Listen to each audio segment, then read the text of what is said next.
Olá, benditos e benditas, tudo bem com você? Sabadão, 3 da tarde, mesmo no frio, é o horário do nosso Pega a Lição. Então roda a vinheta.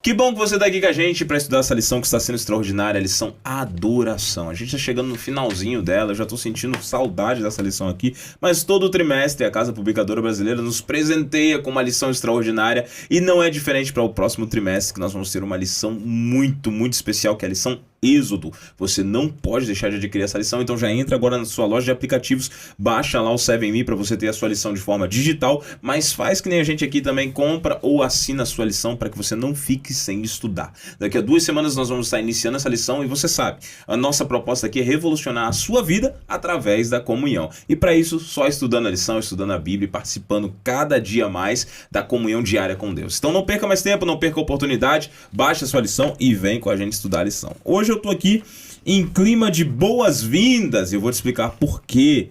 Nossa secretária Beth, que está agora nos assistindo, foi atender a divisão sul-americana e agora ela é secretária do pastor Carlos Campitelli. Que Deus abençoe você, Beth, nessa nova empreitada aí na divisão sul-americana. Mas nós estamos aqui recebendo uma nova secretária. Eu queria começar apresentando ela, nossa digníssima Júlia. Tudo bem, Júlia? Tudo bem, graças a Deus. Que bom te receber aqui. A Julinha já era distrital, coordenadora. Quer dizer, ela ajudava em tudo, né, Ju? Já estava em todas, né? Envolvida na missão em tudo que é canto. Aprendendo com o meu coroa todos os dias, né? A Julinha sempre trabalhando no JA junto com a gente. E a Julinha agora está aqui junto no Ministério, né, Julinha? Nossa nova secretária. Seja bem-vinda ao Ministério Jovem. Acho que é o primeiro episódio como secretária. Como secretária, é o primeiro episódio. Já tinha participado, acho que nas primeiras temporadas, nas né? primeiras temporadas. Que bacana. Não era nem esse estilo moderno aqui agora. Não, a gente estava começando, nem tinha os microfones, os fones, nem a sala, nada disso, né? Não, era tudo... Tinha um microfone assim de louvor mesmo, que a gente usa na igreja. Agora tá tudo diferente. Tá tudo diferente. Que bom, Julinha. Seja muito bem-vinda, Obrigada, minha amiga. pastor. Que Deus te abençoe aí e tenhamos muito tempo de felicidade aí no Ministério Deus Jovem quiser, aí tamo também. junto. Ao lado da Júlia tem alguém que não precisa apresentações. É o meu amigo Bruno, que é um dos nossos coordenadores aqui. Tudo bem, Bruninho? Tudo bem, eu ia falar que eu era estreante aqui, mas a semana passada já estava aqui na lição, então eu sempre falo, é um prazer imenso participar do podcast, das lições, desse momento aqui de estudo. Cada dia que passa, cada episódio, nós vemos como Deus tem transformado e preparado um povo. Maravilha, que bom, Bruno, ter você aqui com a gente. E hoje, Bruno, a gente tá aqui uniformizado, cara. A gente tá de Caleb, Padrão laranjão, olha aí. Caleb. Tá frio aqui em Sampa, né? Então a gente tá de casaco, né? Mas olha, quero dizer uma coisa aqui. Gente, a gente pensa que todo lugar é frio. Acabei de voltar dos meus amigos lá de Manaus. Em Manaus, essa semana estava 28 graus. Uau. Olha só, eu confesso a vocês que pode ser que no final do ano eu não queira o calor de lá. Mas hoje eu senti falta dos 28 graus deles lá. Um abraço pra galera de Manaus aí que nos assiste aqui também.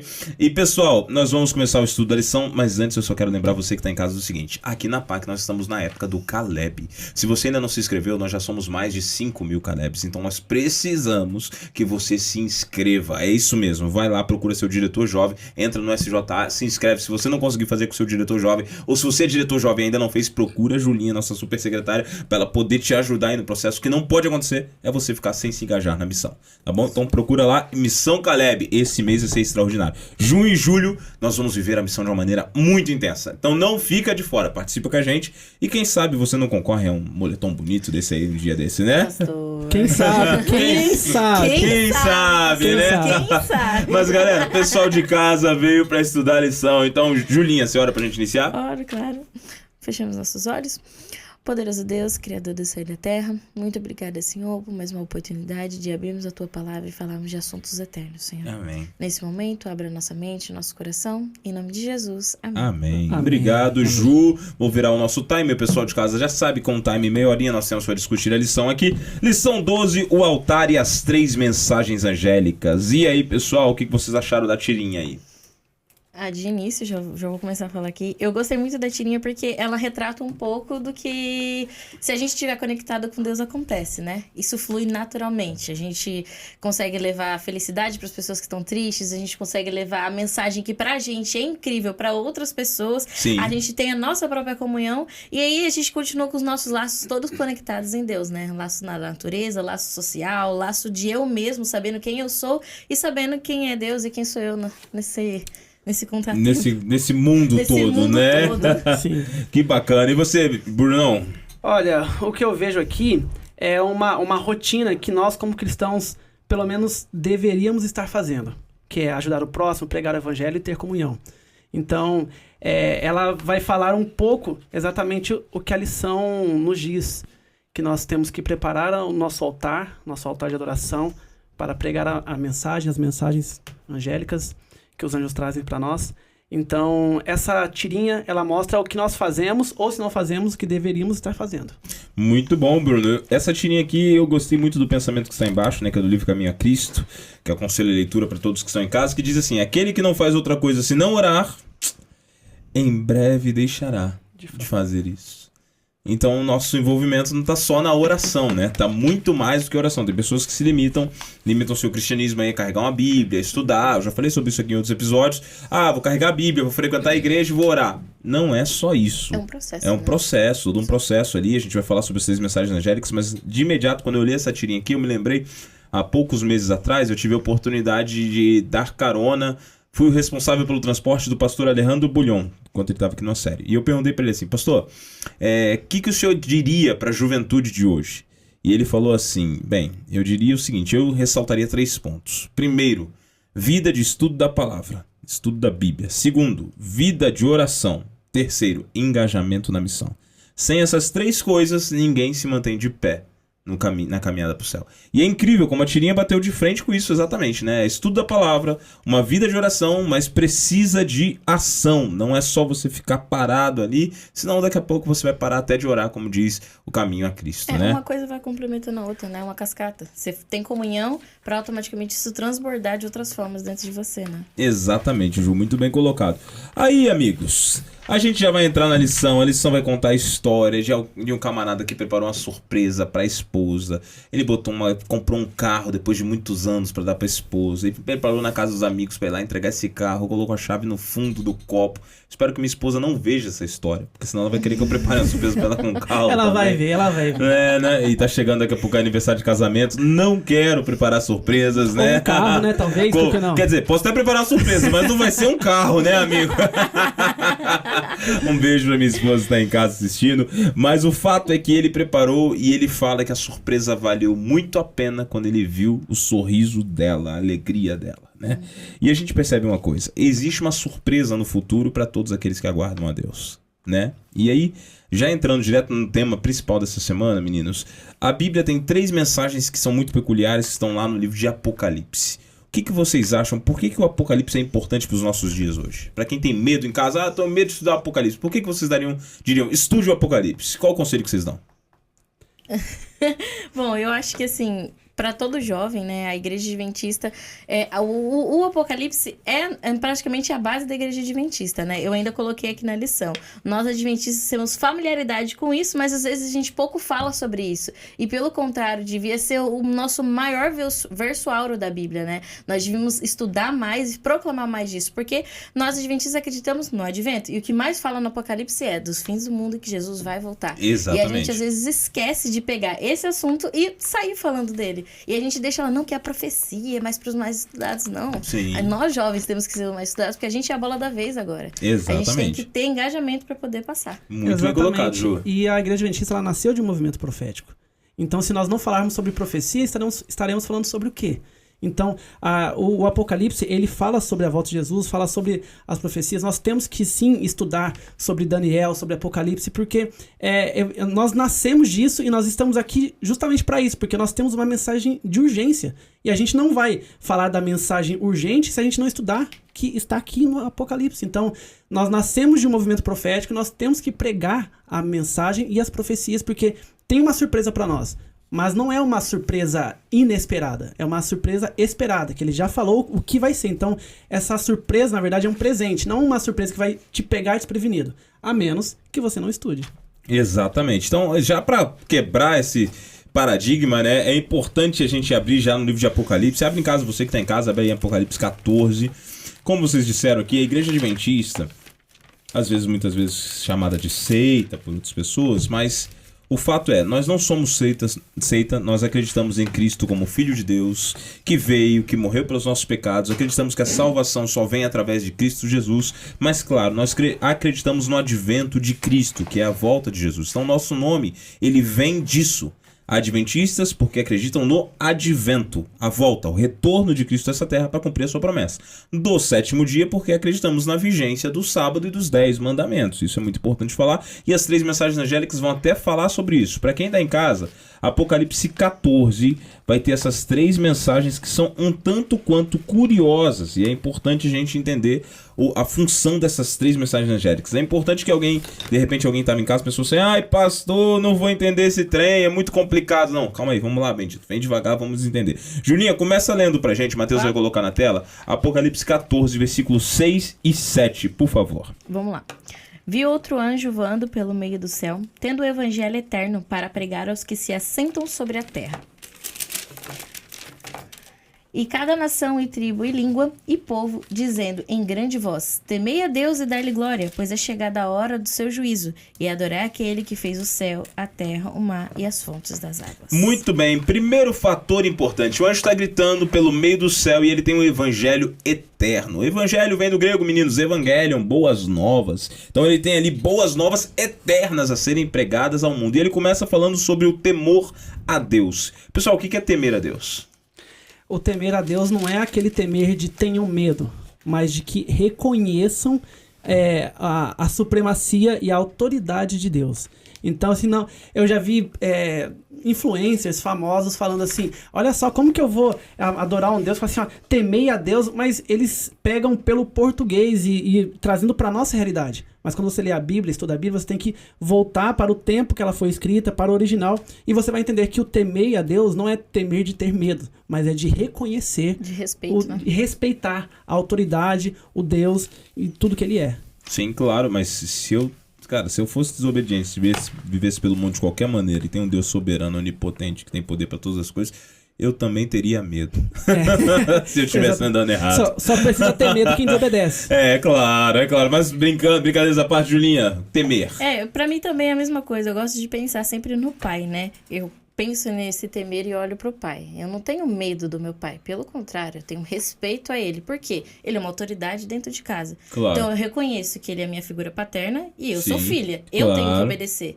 E a mesma coisa quando a gente vai para a Bíblia. Quando Deus fala, temei a Deus, não é, nossa, eu tenho medo. Não, realmente, tenho respeito por ele, reconheço que ele é o meu pai, eu sou filha. Ele manda, eu obedeço. Sim, certíssimo. Então, temer a Deus e dar-lhe glória, agora a gente vê o seguinte, né? O temor, a reverência, o respeito, a admiração, o amor...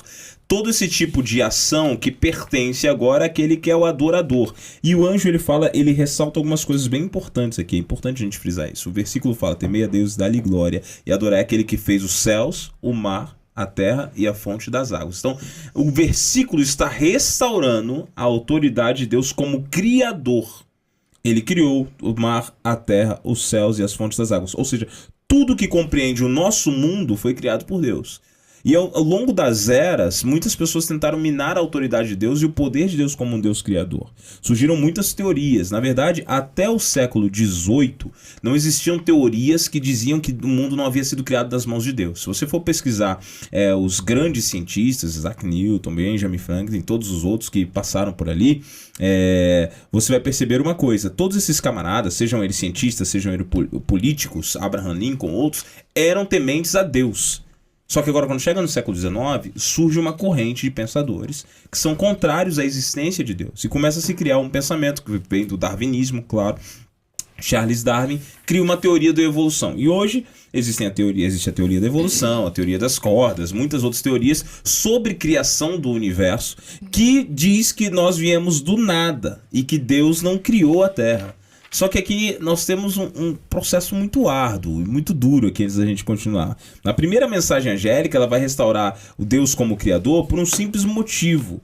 O Deus como Criador torna ele o dono de tudo e o autor de tudo. E pra quem não acredita, vamos pensar no seguinte. Imagina, Júlia, você tem um relógio aí, não tem, Júlia? Tem. Imagina que eu passei por você e perguntei assim, Júlia, de onde veio esse relógio? E o que você me responderia? Meu pai me deu. Meu pai me deu. E ele comprou numa loja, não é isso? Obviamente. Então é um relógio de ponteiro, muito bonito por sinal. Então provavelmente ele tem engrenagens aí dentro. Precisou que um relojoeiro parasse, montasse, deixasse bem ajustado para que ele pudesse se movimentar na hora exata, na base da bateria, para que os segundos fossem contados, e assim os minutos contados, e assim as horas contadas, e assim os dias contados. E você tem um aparato que serve para contar o seu tempo. Se você me diz assim, não, pastor, eu passei por um lugar e de repente teve uma baita de uma explosão e caiu no chão uma caixa de metal redonda e caiu um monte de engrenagem, se encaixou e caiu os ponteiros e montou e caiu o vidro por cima e montou e chegou a pulseira e montou e quando eu vi, o relógio estava pronto, funcionando. No meu bolso. Já estava no meu já estava no meu pulso funcionando. Eu ia dizer o que pra você? Mentira, Júlia. Não, Júlia, você não é louca, normal, tá louca, não é possível, né? Não, essa menina não serve pra ser secretária nossa, porque ela não é normal, né? Não, normal nem o jovem. Normal. Se for emissão, a gente já não é normal. Mas o fato é, a gente ia ficar assim pensando, não, que loucura que é essa? O relógio foi montado assim? Claro que não, porque um relógio exige horas de trabalho, exige uma mão trabalhando, arquitetando, projetando. O planeta Terra tem vários ecossistemas. E ele está na terceira posição do sistema solar, aonde o Sol chega o suficiente para te aquecer, mas não para te queimar. Se ele estivesse mais perto, estaríamos queimados. Se ele estivesse na quarta posição, estaríamos congelando. A quantidade de gravidade é o suficiente para te prender na Terra, mas não te deixa voar, nem te prende para você ficar doente. Você consegue andar e consegue se movimentar. O ar que você respira o oxigênio, solta o gás carbônico. O gás carbônico passa pela arvorezinha que faz a fotossíntese. Na fotossíntese, ela pega o gás carbônico e transforma em oxigênio para todos os seres que respiram aqui na Terra. Nosso corpo é mais de 70% água e o planeta é mais de 90% água.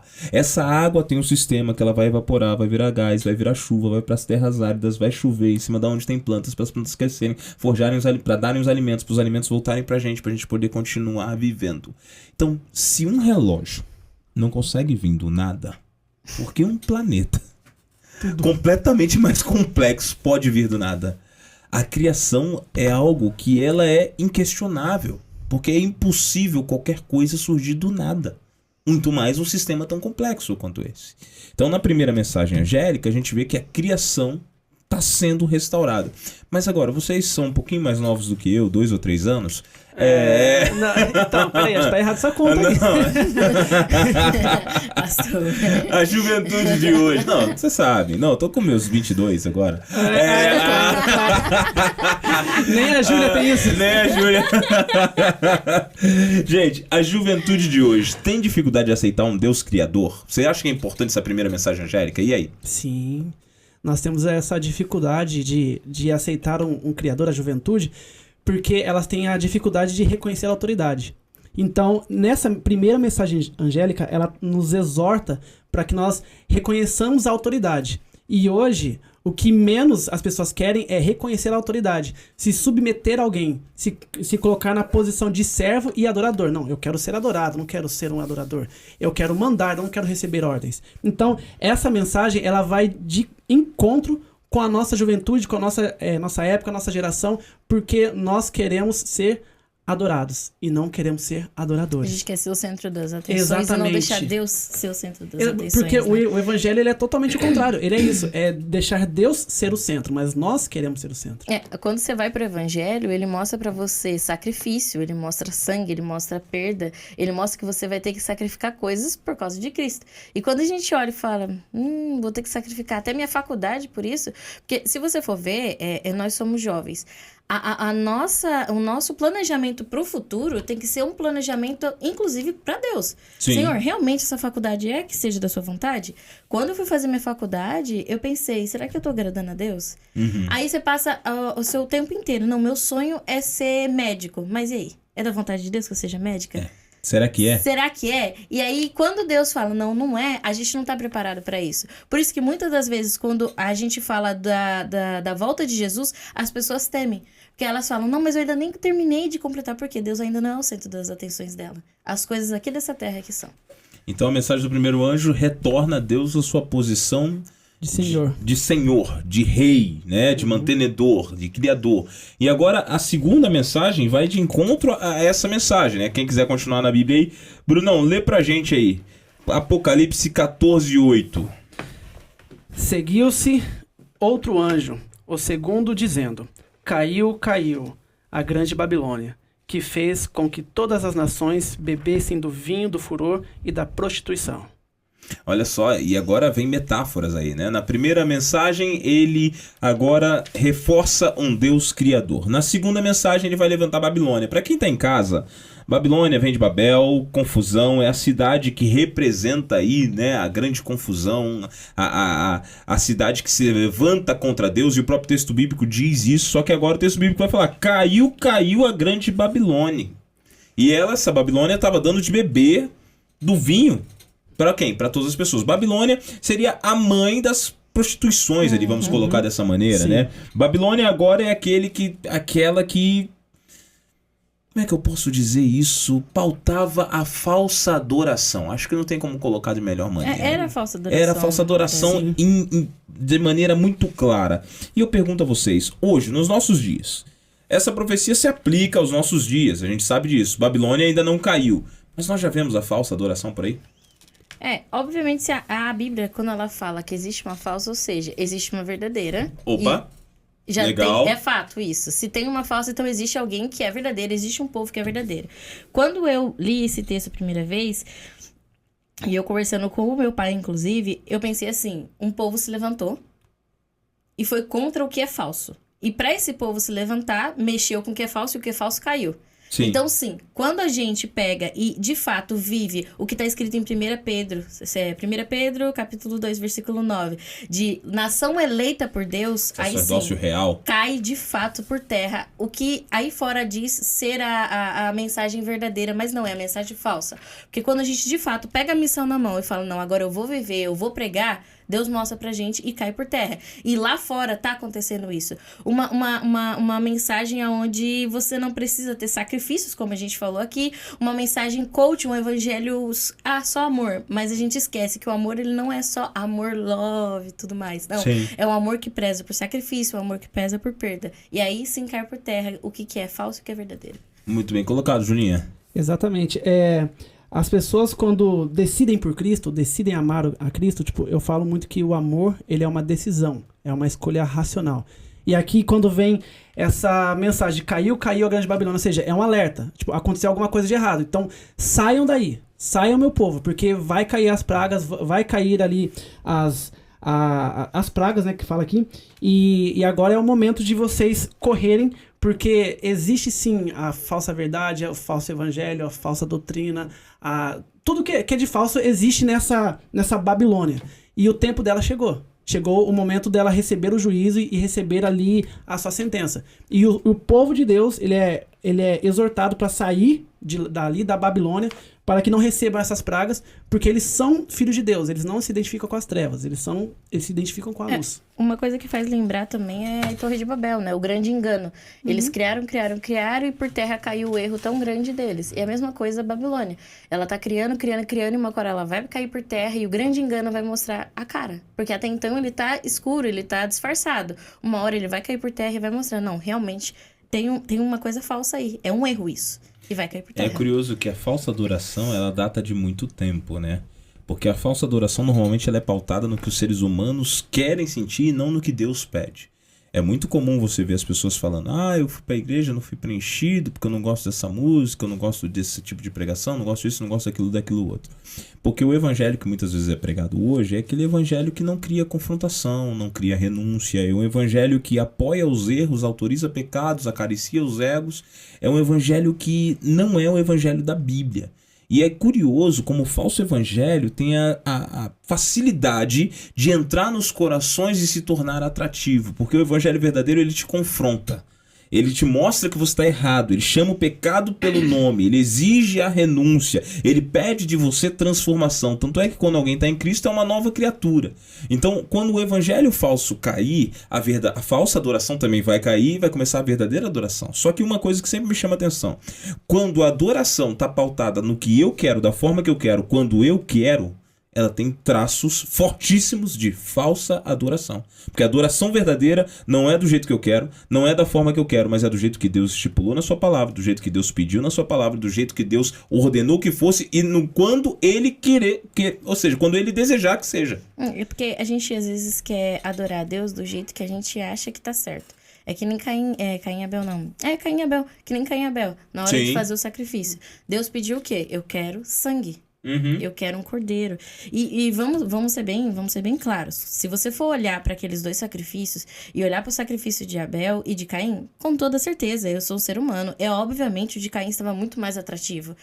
Hoje a gente vê algumas frutas, mas naquela época eu acho que existe fruta que a gente nunca nem viu. Sim, imagina acredito o cheiro. que sim. E outra, eram as melhores da plantação dele. Eram as melhores da plantação dele. Olha a manga. Quando você abre a manga, qualquer um sente o cheiro dela. É gostosa. E você pode nem gostar da fruta, mas você sente e vê que ela é cheirosa. Imagina aquela coisa linda. E aí você olha pro outro lado, pedra, sangue, bicho morto. Mas não, era o que Deus queria. E a gente, às vezes, muitas das vezes, ao invés de entregar a adoração que Deus quer, a gente entrega o que a gente acha. Porque a gente acha que Deus tá aqui pras nossas vontades. A gente esquece que não, que é o contrário. A gente que tá aqui pra vontade de Deus. E é muito fácil nós cairmos na falsa adoração. Porque principalmente nós que estamos na linha de frente, como líderes, às vezes a gente pode cair no erro de perguntar, não, mas vamos fazer tal programação, vamos fazer tal coisa, será que os jovens vão gostar? Será que vai ser atrativo? Será que vai dar engajamento? Será que eles vão abraçar a ideia? Mas peraí, a nossa pergunta tem que ser outra. Será que essa programação, essa mensagem, esse louvor, esse tema vai servir para edificar o jovem? Vai aumentar a comunhão dele? Tá agradando a Deus. Como que eu posso fazer para auxiliar ele na sua caminhada cristã e não para agradá-lo? Porque muitas vezes você vai auxiliar o jovem, mas você não vai agradá-lo. Você vai auxiliá-lo na caminhada cristã, na comunhão, e ele não vai achar tão atrativo. Porque o evangelho, ele não é atrativo, ele não é gostoso, ele não é bonitinho. Ele é sofrimento, ele é renúncia, coisa que nós não estamos dispostos a fazer. Exatamente. Porque quando a gente chega perto de Deus, como ele disse, realmente é renúncia, é sacrifícios, e a gente esquece que tem que fazer a vontade dele. Aí a gente quer fazer as nossas próprias vontades e dar a Deus para os nossos propósitos. É isso aí. E na geração dopamina, que é aquela geração que quer ser agradada em tudo, a gente precisa de uma igreja especial, com música especial, com as lâmpadas especiais, tudo escuro, a lâmpada acendendo lá na frente, o pastor falando bem alto, uma música por trás, gerando completamente o encontro da dopamina, de tal maneira que muitas vezes a minha experiência sensorial é mais forte do que a minha espiritualidade. Porque é muito mais fácil você dizer que teve um encontro com Deus quando as suas emoções foram tomadas do que quando racionalmente você para na sua casa, abre a sua Bíblia e estuda a palavra dele.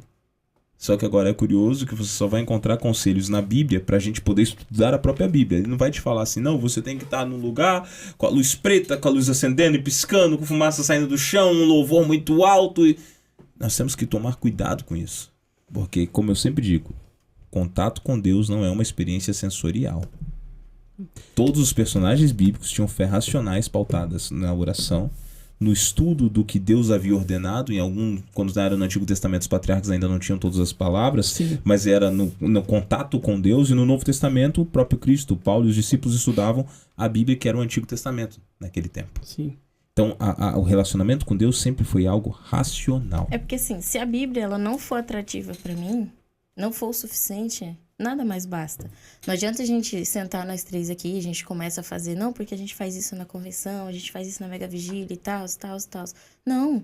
A gente pode pôr a bananeira lá na frente. Se a Bíblia não for o suficiente pra gente, a gente tá perdendo tempo das programações.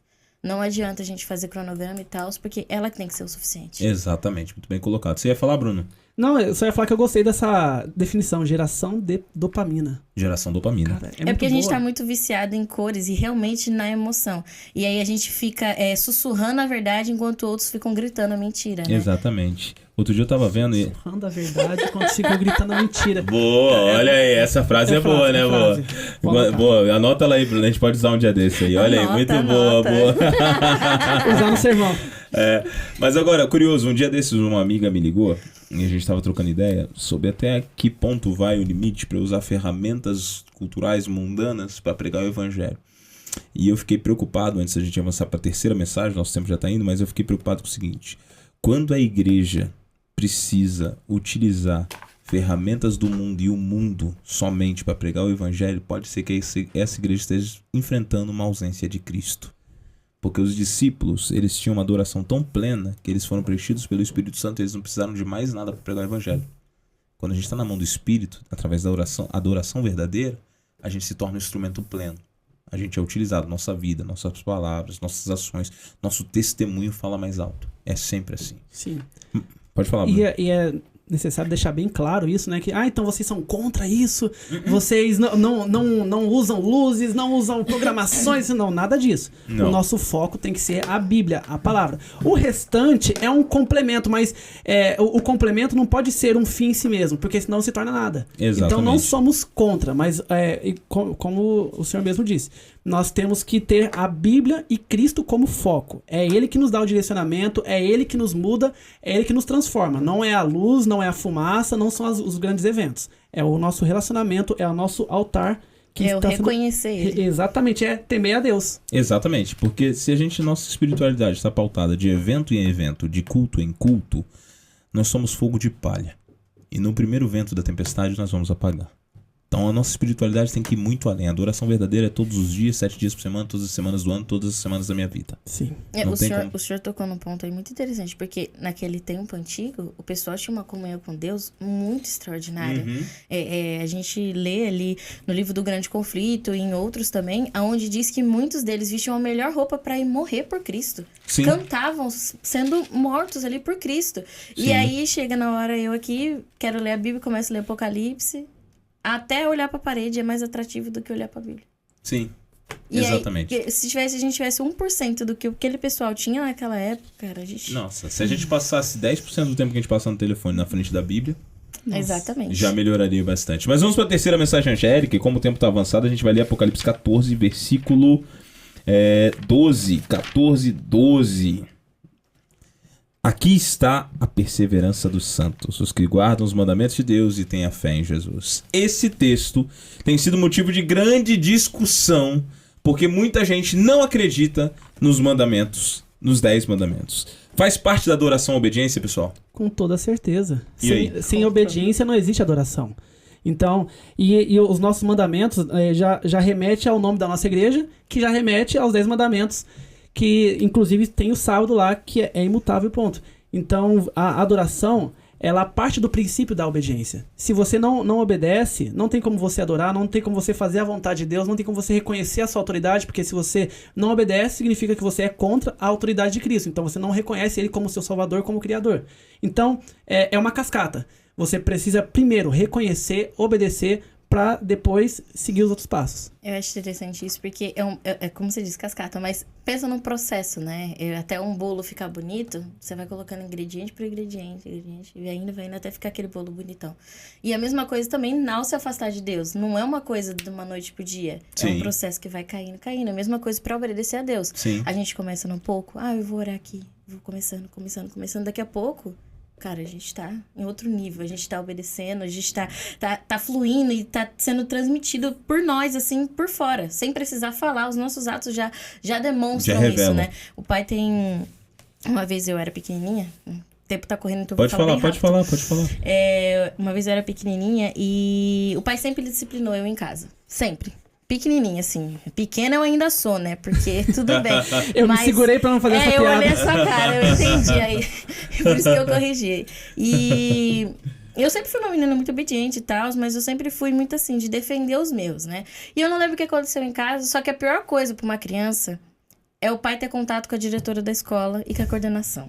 Uhum. E o pai sempre teve contato com a diretoria e com a coordenação. E aí, nesse dia, eu não lembro o que eu fiz. E ligaram pro meu pai, falando que eu tinha aprontado na escola. Uhum. E aí, quando eu cheguei, geralmente era minha mãe que recepcionava eu na van. Quando abriu a porta da van, quem que tava me olhando ali? Teu pai. Meu pai. Aí eu olhei e falei assim, ele já sabe. Aí ele nem me pegou no colo, ele só falou, entra pra dentro. Eu só fui quietinha, porque a gente fica quieto, né? E aí eu fui, entrei e tal, aí o pai foi, pegou uma vara, Se você chegasse em casa e visse uma vara, inclusive com o Jonatas do mesmo jeito, e perguntasse o que é isso, eu falava, consequência. Aí se fosse mais profundo, consequência do quê? Consequência dos meus erros. Então toda vez que eu errava, eu sabia que aquilo ali ia rolar. E ia rolar aquele dia. Uhum. E aí ele pegou, e quando ele tava entrando no quarto, minha mãe interferiu na frente, assim, e eu sempre brinquei que o pai é a justiça e a mãe é a graça. E aí ela tentou intervir e tal. Aí o pai chegou lá e sentou e falou assim... Júlia, você me ama? Sim. E eu olhei pra ele, sem entender, não tava entendendo o que ele tava querendo me dizer. E eu falei assim, claro, pai, claro que eu te amo. Aí ele virou pra mim e falou assim, nunca mais fale que me ame. Aí ele olhou pra mim e falou assim, prove em atos. Aquele dia o pai não me bateu. Só Sim. que a surra que eu levei da frase dele foi pior do que ter apanhado. Só que hoje, quando eu prego, eu penso, como que eu posso provar pra Deus que eu amo ele? Sim. Através dos meus atos, através da minha obediência. Exatamente. Então, a única maneira que eu posso provar pro meu pai que eu entendi que eu amo ele é através dos meus atos, é através de obedecer os mandamentos dele.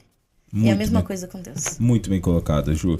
É curioso que quando a gente olha pra isso, gostei da história, né? Gostei da história. O Jonas chega juntinho lá na disciplina, né? Um abraço pro meu bom amigo Jonas. É curioso que quando a gente, realmente como você colocou, quando a gente ama, a gente obedece. Jesus coloca isso em João 14,15. Se vocês me amam, guardem os meus mandamentos. Sim.